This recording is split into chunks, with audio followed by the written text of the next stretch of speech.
Hello everyone, it's Ben. Just a quick message from me before we go into this week's episode. As some of you may be aware, unfortunately, Tom and his family are currently going through a bereavement. As a result of that, we have put the main channel episodes on hold for the time being until we can resume filming. So in the interim, we really hope that you enjoy this Patreon special episode that we're going to air. And I hope you'll join myself and producer Dan in wishing Tom and his family all of the very best. We're sending all of our love to you, and we'll be back together before you know it. Sorry, Barnes, just going to do the candles. Really brings the atmosphere and ambience up in the room. Sorry about This will this, be the Barnes. intro. Sorry. Mr. Meeseeks! Look at me! Mr. Meeseeks, look at me! I don't know, Gary!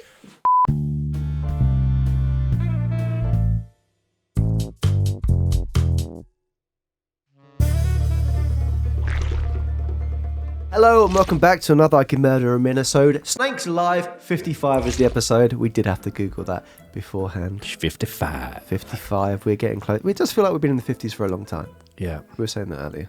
Yeah, well, we had the Christmas break, the Christmas quiz, True Crime News debut, and that's 3 weeks. Yeah. You're right there. These are sounded. We're still in the 50s?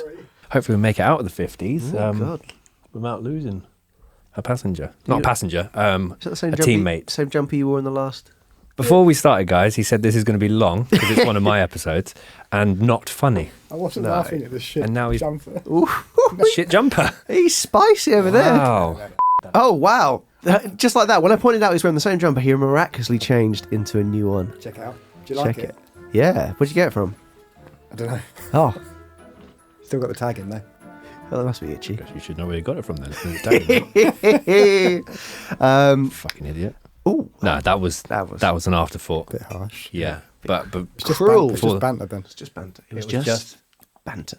It was just banter. A big welcome to all the new Patreonies and a big hello to the day oneers. Oh!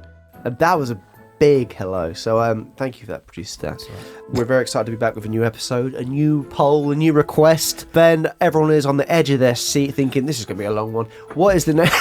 What is the name of today's case, and who picked it? the case of the Canoe Man. Canoe the hell's this? But Canoe the hell picked that title.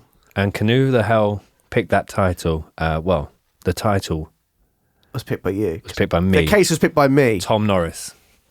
It was a case I remembered from a long time ago.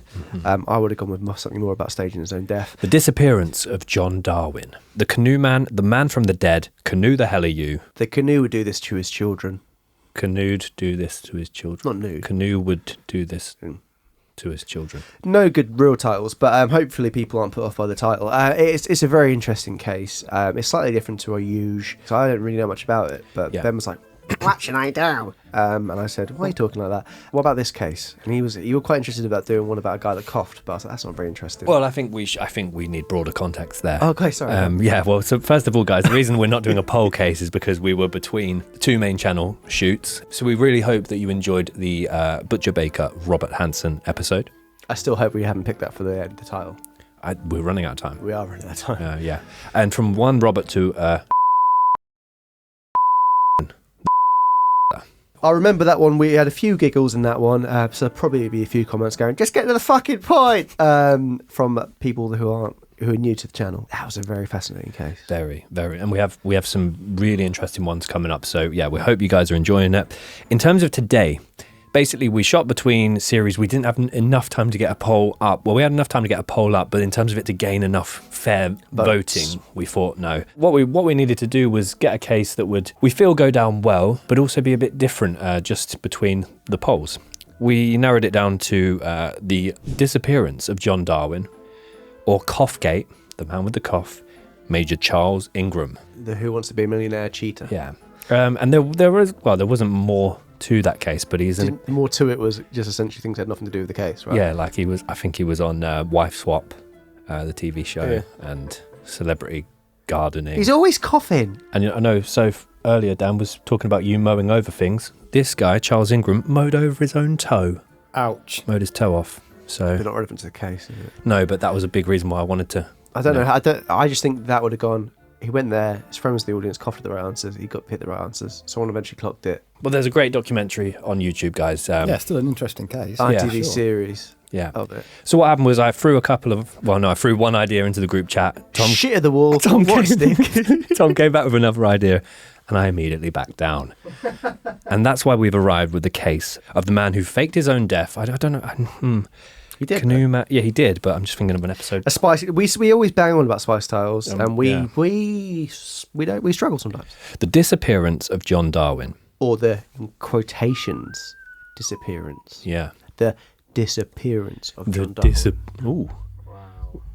That was hard.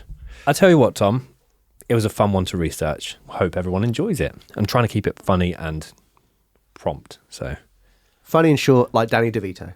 John Darwin was born on August 14th, 1950 in the port town of Hartlepool, England. He came from a working class family and attended a Catholic grammar school for boys known as St. Francis. He's arguably, although they had a little alumni column on their website, he's arguably the most notable one, alongside popular folk singer-songwriter Jez Lowe. Couldn't name you a single jazz song. No, I'm blushing. No, At that. yeah, but you're like this. The reason I've made a note of him is because I really like the name of his backing band. Go on. Jez Lowe and the Bad Pennies.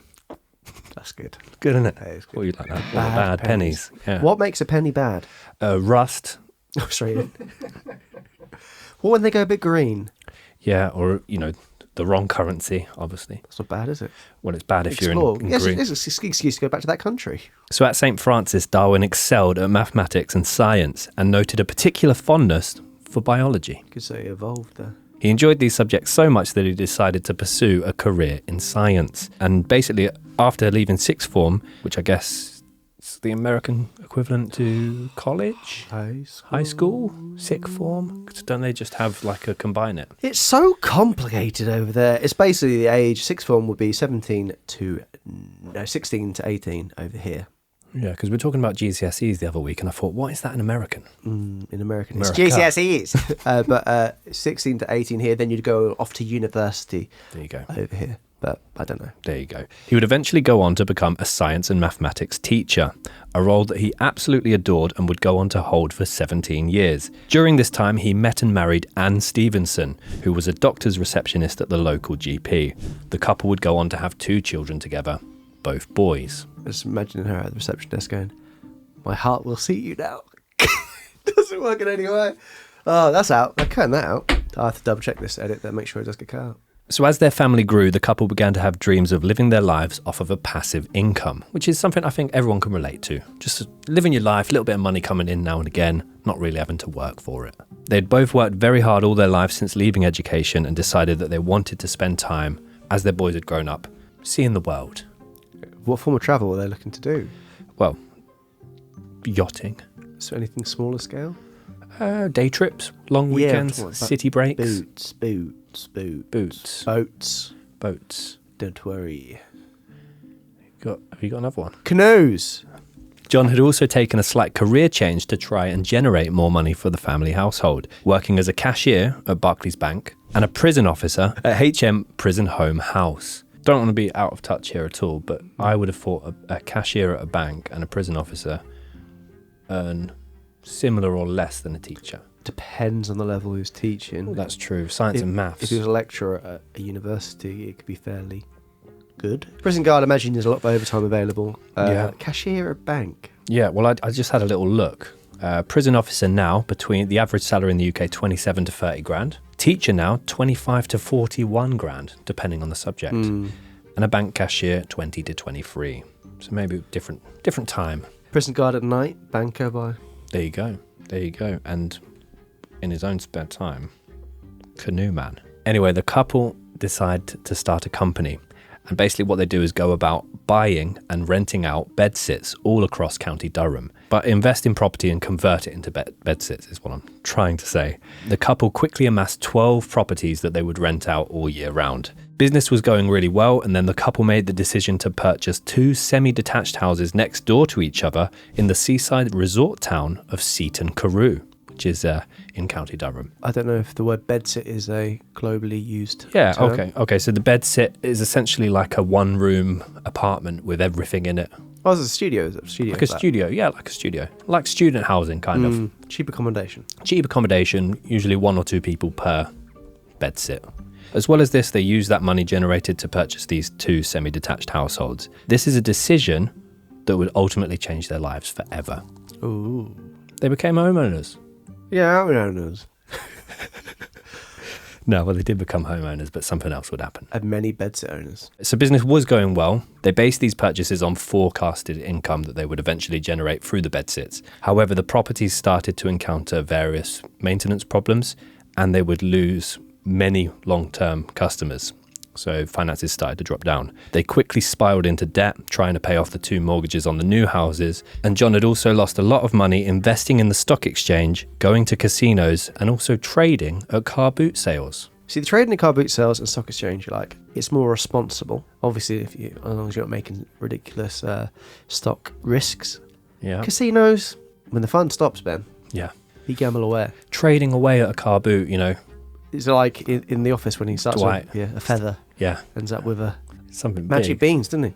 Yes, but before that he had a telescope. Telescope, Oh, yeah. yeah. Yeah. So for whatever reason, there's not a lot out there, but he's got an obsession. The pair of them have got an obsession with money. They want to retire. They want to go and live their life, but they encounter a lot of debt now, and it begins to spiral out of control. So at this point, alarmed by mounting debt and seeing no way out, John Darwin makes the unusual decision to fake his own death. And the reason behind this is to use the life insurance money to pay off the couple's rising debts. So on the morning of March 21st, 2002, Darwin was last seen paddling out to sea in his canoe, essentially a kayak.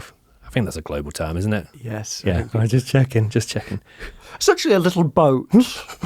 So it was in the middle of the day, broad daylight. I'm fairly sure he made sure to make as many people as aware of his presence as Just possible. on my canoe. Morning! Morning! Oh, doesn't canoeing great? Yeah. Very Splash, splash, splash. Oh, the current's a bit crazy today, isn't it? I'd hate to fall in. God, there's a hole in it. I won't worry about it for now. So later that day, The debt, crippling. So later the same day, Darwin was reported missing by his wife Anne after failing to report to work. A large-scale sea search and rescue took place, during which 62 square miles of coastline was searched. There was no sign of Darwin, though the following day rescue teams did discover a double-ended paddle, so you're doing the motion spot on, which was retrieved just 6 miles from the shores of Seaton Carew. That same day, the wreckage of Darwin's canoe was found, and pictures of this quickly filled local newspapers and television shows. Search and Rescue noted that at this particular time of year and on that particular day, the North Sea was unusually calm, and rescuers were puzzled as to how Darwin could have got in any kind of trouble. Well, with a canoe, if you capsize in a canoe, it's open. I don't know what word you'd use. It's not like got a little hole in the middle of it you sit in. It's open. So if you capsize in it, it can sink quite easily. But if he's wearing a life jacket, which you would have thought he would be, I am very fascinated because that's about as far as you got here is about as much as I know about the story. Yeah. Oh, So I'm very fascinated to know what he did in terms of where he got from there to there. But Yeah. if it's a very calm day, you're not falling off in a canoe. Calm day, barely any waves, sound conditions for boating. Jerome We'll come back to that, yeah. Boating, Yeah, defender. football. So despite the discovery of the paddle and the canoe, there is no sign of human remains and no sign of Darwin. He is officially declared as a missing person, and this makes national news. At the time, a huge amount of money was pumped into the search. A huge amount of man hours were pumped into the search as well. Coast guards, search teams, local villagers, police officers, special investigators, friends, family members, all on the hunt for Darwin. How rare do you think it is for someone because I remember there being a lot of press about it. There was loads, yeah. But then that surely isn't that uncommon for someone to go out on a surfboard or whatever and drift out, not Yeah. be rescued. It seems to be a lot was invested in this. I think maybe it's rare for England. I don't know. I guess they're missing people all the time in the UK, but in terms of a man on a canoe going missing, Maybe fairly he was rare. just looking for a new school to teach in. Fish. School of Fish. Yeah. Maybe. Do you want to learn maths? So John's wife, Anne, took on the role of the devastated widow with gusto. She gave a lot of television interviews straight away. She's very convincing in terms of to immediate family, to friends, to the local media. She also, there's quite a famous scene where she threw flowers into the sea. Even the way you're saying scene, she was putting on an act, wasn't she, Ben? Yeah, scene. Now you know with context, is she over-egging it a bit? Is she No, she's, pantomime she's dame, pretty or- convincing. No. She's pretty convincing. Who's behind you? My heart You want us to will see him now? see. Lost it. Him how? So there's also a famous scene where she threw flowers into the sea, lying to her families, lying to their 2 sons. And 6 months after John's disappearance, she even issued a statement which said, "People die, have a funeral, they have a headstone. There is something to mark the fact that they existed on this earth. But without a body, I don't know how we can mark John's life. All I want is to bury his body. It would enable me to move on." And a big life insurance check would really help me mourn him. There you go. A death certificate is issued to Anne, stating that Darwin had died on the 21st of March 2002. This allowed her to immediately claim his life insurance, which... It's just one of those comical big checks. Shake it out. I can do it, Jax, because he didn't die. So this allowed Anne to immediately claim his life insurance, and it's widely believed that she was given £250,000 paid from Unit Direct Insurance Management. I bet Dead Happy could get you a better deal than that. There you go. So Dead Happy, guys. Check them out. But please, no scam artists. Yeah, don't do it if you're going to fake it. So she's got £250,000. Is that good? For the time, this is 2002, 2003. So that's about £12 million now. Isn't About it? that, yeah. About that. So they found his paddle, they found his canoe, but where on earth is John Darwin? That's what I want to know. Actually, you no, go. I do know where he went. So in the middle of the night of his disappearance, Darwin travelled to various points on the coastline to strategically place his canoe and paddle. This is, I'm imagining about 3 a.m. That's what I've got in my head. It's perfect sort of, Busted. no one up too early, no one up too late sort of time. Busted as well, yeah, good tune. I did like that song. So he strategically placed the canoe and the paddle a certain distance apart to insinuate that he had drifted out quite far. He then hid for several months in one of the couple's vacant bedsits, not at all far from the family home. So I thought in reading that takes some nerve, because you're grieving sons who genuinely believe you're But dead. they're probably not at home, are they? Well, they're late teenagers at this time, early 20s. So they were still about the village, but they had moved out. But I think that takes some nerve. There's no one smelling a rat with Anne suddenly dropping off shopping at this place every other week. She may well have been, yeah. She must have been. Maybe she had a knock at the door in the middle of the night a few times as well, when he got a bit hungry. Yeah. For, Hungry. yeah. So he's not even gone somewhere into hiding. Well, he has gone into hiding, but he's in the local community that he was lost in. Hidden in Plain sight. And also the fact that it's an outright giant lie to his own sons as well, who would have no doubt still been in the community. That was my takeaway from all of this, was that was the most... Yeah. So just to recap, Anne is aware he's faked his death. John is obviously aware he's faked his death, but they lied to their 2 sons. Mucky. Sometime that year, a tenant of the block of bedsit flats that the Darwins owned recognised Darwin and asked him, "Aren't you supposed to be dead?" To which Darwin replied, "Don't tell anyone about this. Oh, God. You ain't seen me, right? You don't want to get involved. Don't tell anyone about this. You don't want to get involved." Okay, all right, guys. If you're Darwin, what are you saying to someone who's just spotted you? I'm saying, no, that's not me, mate. My name's Michael. I'd be similar, but just a different name. Go on then, what name? Gary? Gary. Fair enough. So I'm going either, yeah, I'm really miss my twin brother, or I'm going, ooh. That's terrible from him, not thinking on his Yeah. feet. Aren't you supposed to be dead? That's also quite an interesting way. Oh, you supposed to be dead? So you remember I mentioned that they just recently purchased the 2 semi-detached properties next door to each other. It turns out that John had started to get quite lonely. Oh, God. I know where this is going. And he started worrying after the fact that he'd been spotted by other tenants that maybe it wouldn't be the best place to hide. That So makes sense. do you know what he decides to do? Move next door, put a hole in the wall. You've got it absolutely right. Just under a year after his supposed death, Darwin decided to move into essentially what was a secret loft space in the house next door to his wife, which even had a secret entrance via a hatch in the closet of the couple's home. I didn't, okay, I was joking about the hole in the wall. Oh, Jesus. Yeah. So if you imagine like a built-in wardrobe in Anne's bedroom. I can imagine her have a little book, Moby Dick. She goes, Moby Dick. and he's like, hey! Get on my dick. Oh, no. Or the theory of evolution would work. Not for laughing, farting about your own dick joke. Come on, boy. Did you say get on my dick? He did. Ben, she's a widow. She's not a widow, but she's a widow, she thinks. I just imagine the son's going next door asking for some sugar, and he's like, fuck off! Just pouring a bag out of the postbox, the letterbox. Boy, hello! Mrs. Doubtfire. 2 drops.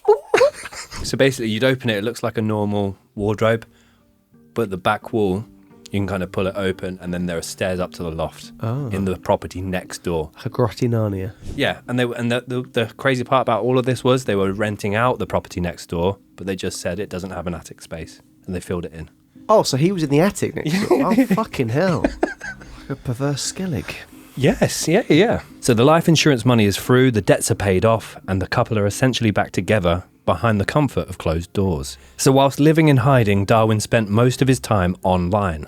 Oh, for fuck's sake. He's a fucking idiot. He was searching his own name frequently, including searching the cost of his search party. Very money-orientated, this guy, which was estimated to have cost British taxpayers over £200,000. He also spent a lot of time online playing war games, which I didn't expect. Eventually sparking up a relationship with Kelly Steele, a divorcee and mother of 2 from Kansas, America. Oh, dear. John would actually later go on to meet this woman several times behind his wife's back. Where? In Kansas. In the wardrobe. He even wired her money for her to purchase and renovate cheap farmland in Kansas. Did they meet via this war game? Yeah, because she got a bit concerned because he was on it all the time. Like, all the time. And obviously time difference. I imagine it's kind of similar to Call of Duty, but it was before Call of Duty, so... Cossacks. He ends up purchasing a ranch with a large farmhouse in Kansas for $26,000, which I thought, if that's, not too long ago, that's quite a good deal. A lot of land, big farmhouse, so there you go. So in 2004, the Darwins decided that the dust had settled enough and now was their chance to move abroad. And they make plans to start a new life. They first considered Cyprus. Darwin applied for and obtained a British passport using the false name John Jones. John Jones. Doesn't even change his first name. He's used to being called John.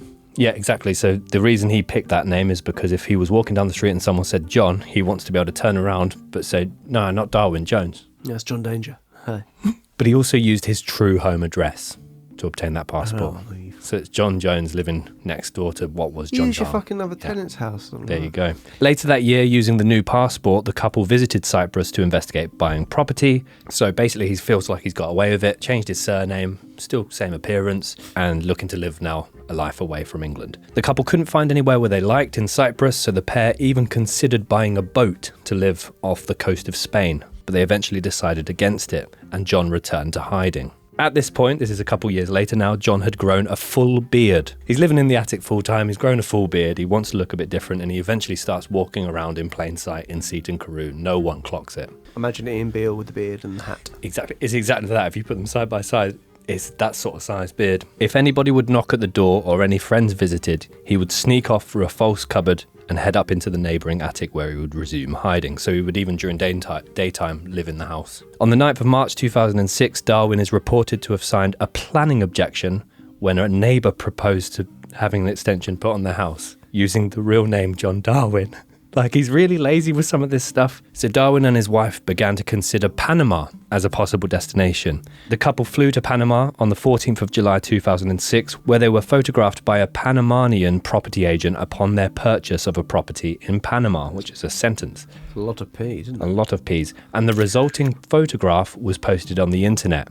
John had shaved his beard off at this point, but they were not initially discovered. The photograph was not initially discovered by people in the UK. So apparently when you make a deal, it's very traditional for the estate agents to have like a closing photo. Following year, they returned to Panama and form a company called Jaguar Properties in order to buy a 2-bedroom apartment in El Dorado for £50,000. Have they sold all their beds then? They're starting to sell them off at this time. So to fund this venture, the pair had sold various underperforming bedsits in Seaton Carew, and they also put the family home, including the secret attic, onto the market. However, when they started to sell these properties and to avoid any further investigation, they sold them under the name of Darwin's son, Mark. They transferred the deed to the house to Mark in 2006. The proceeds from the sale were then transferred to Mark, who transferred them to his mother, essentially money laundering, with Mark not being aware of this. They would move a lot of their money to and from different countries under different names, under their son's name and under Anne's name. So there was a lot of money moving about. Panama a tax haven as well? Yes.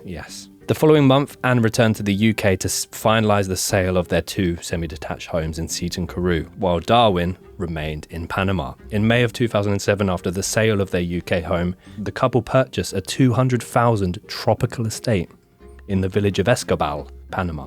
And on this tropical estate, they had the intention of building a boutique hotel where canoeing holidays could be run. So he's got a ranch in Kansas, he's got a tropical estate in Panama. The couple are still exploring buying a long-ranging cruising boat. But Anne knows nothing about this ranch. No problems yet, but the lady... But she doesn't know about it, does she? She doesn't know about him, that he's a missing person, but there's an interview with her from this other documentary where she started to find him a bit weird. Apparently, when he went to visit, he would start getting changed with all the doors open.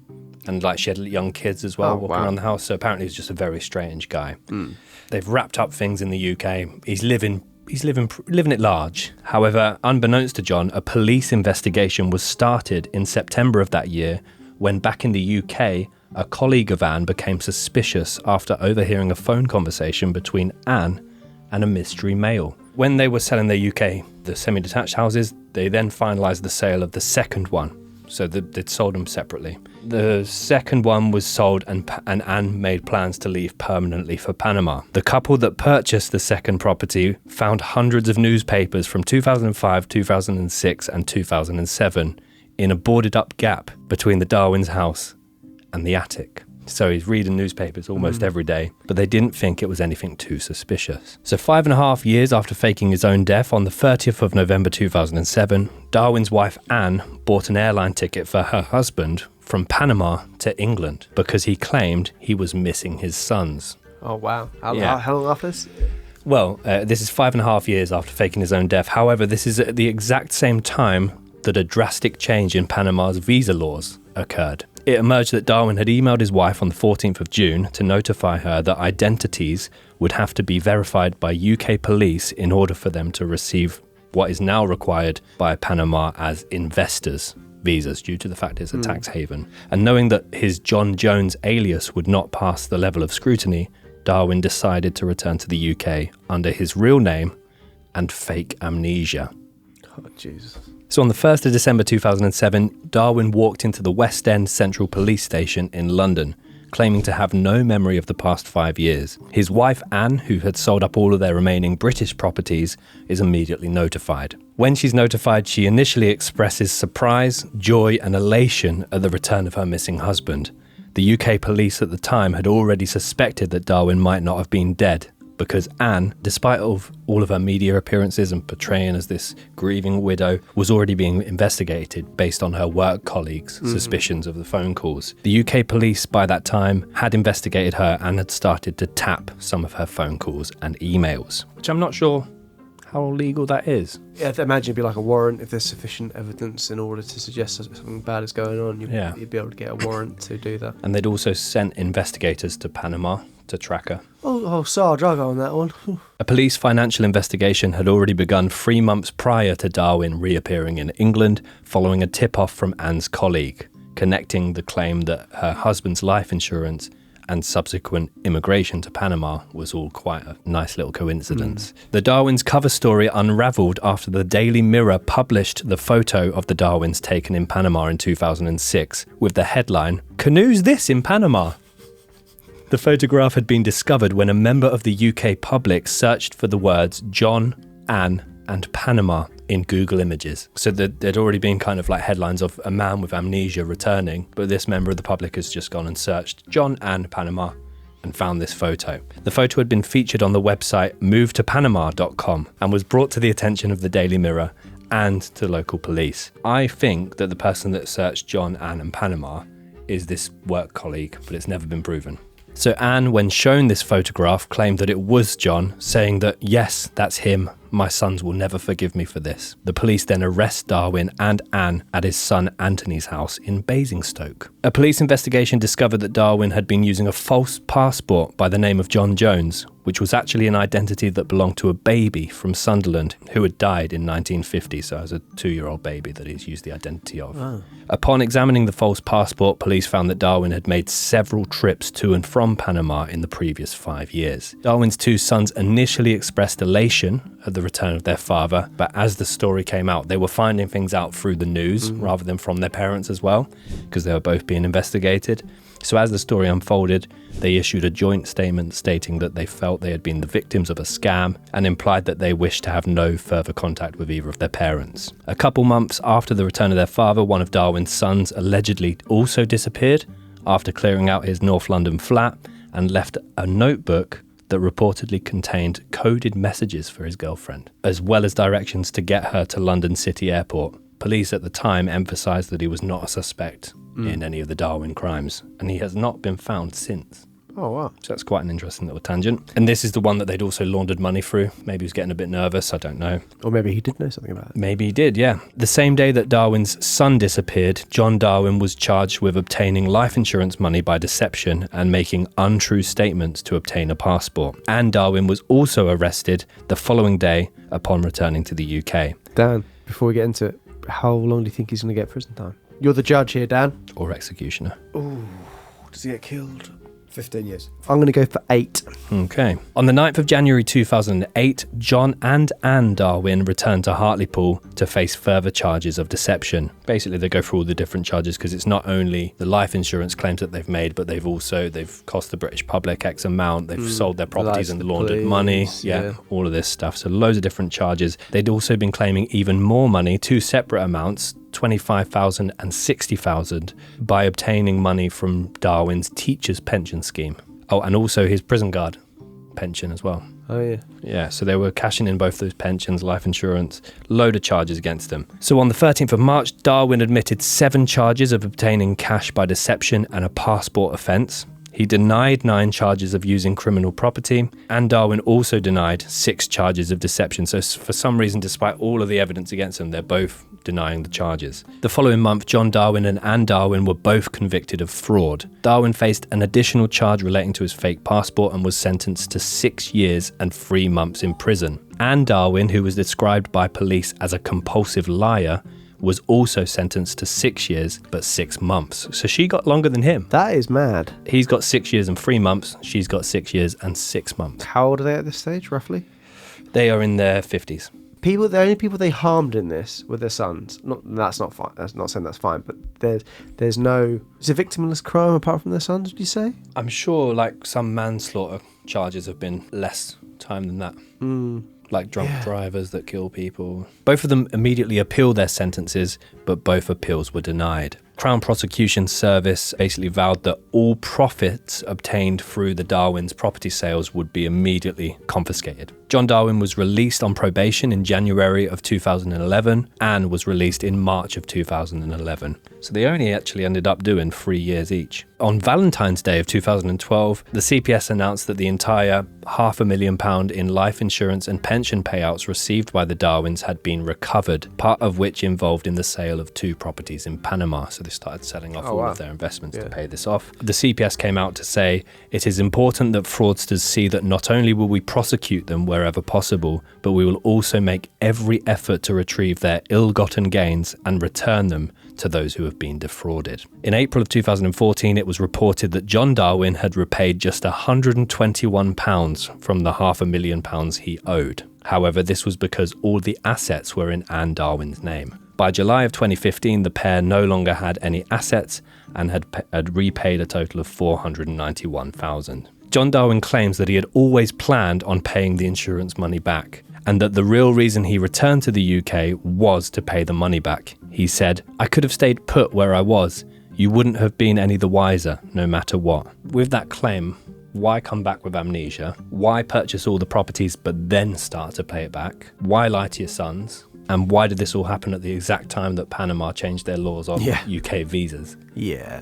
I was going to pay it back. Honest. Yeah, that's, yeah. The story of John and Anne Darwin was dramatised in the BBC 4 programme Canoe Man, which starred Bernard Hill as John and Saskia Reeves as Anne. Similar storylines in 3 leading British soaps, EastEnders, Coronation Street and Hollyoaks, have all been inspired by the story of the Canoe Man. Last year, and I watched this, it's worth a watch if you've got the time, an ITV 4-part miniseries, The Thief, His Wife and the Canoe. All about the incident. The Canoe's getting a really bad rap in this, Yeah. And filming actually took place using the exact locations around Hartlepool and Seaton Carew. So John is he's the worst type of guy throughout all of this because he's really quite arrogant in the police. There's police interviews as well where he's just like, you would never have caught me if I didn't come back. It's me. They said, well, you used your sons as victims in this. And then he pauses for a bit and he goes, yeah, I know. He's a dick. But immediately after they were released from prison, upon discovery that John had been writing to multiple women, bragging about his insatiable sex drive, Anne divorced John. In 2013, Darwin broke the conditions of his parole when he flew to Ukraine to meet a 25-year-old blonde lady called Anna Avraменko, whom he had got in touch with through a foreign bride's website. It didn't go well. Miss Avraменko claimed that Darwin was just interested in getting her into bed, claiming that he was a sex-starved criminal. Darwin would end up writing and publishing a book called The Canoe Man, Panama and Back, which he intended to bring him riches, but his partnership with book publisher and convicted fraudster Aaron Karamanica saw Darwin mistakenly sign over the rights to his book for a £10 charity donation, which I think is just so so sweet. Not bittersweet. Very sweet. Today, the book is out of print, and Darwin's hope that his life will be immortalised by a movie star are yet to come to fruition. The Canoe Man was scammed by a guy with car in his name. For a time, he got involved with a local businessman who came up with the idea of turning the houses in Seaton Carew into a tourist attraction, which would include a canoe bar and the Darwin Room restaurant. It never came to fruition. That's bizarre. Since then, Darwin has relocated to the Philippines, where he has also apparently found love and remarried. There is a photo of him with his much younger new wife, local Filipino Mercy May. They've got wedding pictures, but there's a picture of them doing a selfie together, and he's wearing a baseball cap, and he's about 60. Yeah. Darwin and Mercy May married in 2015 after striking up an online romance via Facebook. And she is on Facebook, but she's very private. I had a little search. But she's on there. Mercy's most recent post on Facebook about life with John was in May of 2015. Our life is great and happy. Remember, we are the sign of the Libra. Very lucky. Which is just as well because being married to John Darwin, she's going to need all the luck she can get. I'd watch the 90 Day Fiancé with him on it. Oh my goodness, yeah. Anne, as far as I'm aware, she now works for the RSPCA. I feel bad for Anne for how he treated her. He sounds very manipulative, but from the charges she got, it sounded like she was very much implicit with it. In her interview, she tries to pin it all on him, saying he was, abusive and manipulative. Does it actually name whose idea it was? Everyone's saying it was his idea, but that Anne went along with it. Okay, yeah. There's a lot more to it than I thought there would be. Yeah, the secret rooms and all that stuff. Yeah, there's we'll obviously have pop photos up. So for the guys listening, which I know there are a lot on Patreon that just listen, we always have video versions of each episode filled with photos and all sorts. So they are. This case itself, we'll put up photos of Darwin before and after with the beard, and also the secret room, because the secret room is an interesting one. So did they make it look quite nice? Yeah. Okay, it was. You can't tell it's there. I mean, now. That's right. I mean, the actual attic space. Was Oh no, it is horrible. Okay. Yeah, sorry. It looks like it's the attic for both houses. Yeah. And I imagine it will be. But I just imagine buying that house next door and just hearing like footsteps or other stuff. Yeah. Playing war games till the early hours. Yeah. Yeah, well, thank you very much for that. And thank you to me for suggesting it. Very interesting case. Bit lighter following on from all the recent ones. We like to do a little light one every once in a while. Nice to kind of mix it up a little bit. I am leaving this thinking I could fake my own death and get away with it. As well, there's in this documentary that I watched about him as well, they, for some reason, decide to film police informing the family of the baby that died in 1950 that he'd done it all with that identity. I'm like... Why would you do it that way? Unless they're going to get any compensation. And it was delivered super dramatically as well. You've seen in the news lately this John Darwin, But just so you know, he did it all with the identity of John Jones. Yeah. I don't see the benefit. And then they're filming all of them just like crying and Unless they can sue. probably for damages, yeah. There's no other reason why they should tell them. A very, very interesting case. The Canoe Man. The Canoe Man. Thank you very much for that, Ben. And until next time, guys, like we always say, We say this all the time. keep doing what you're doing. Well, actually. I mean, unless you want to have a go and let us know how you're Panama. faking a death. Panama, baby. We don't do it. Anyway, 2 pip. See you later.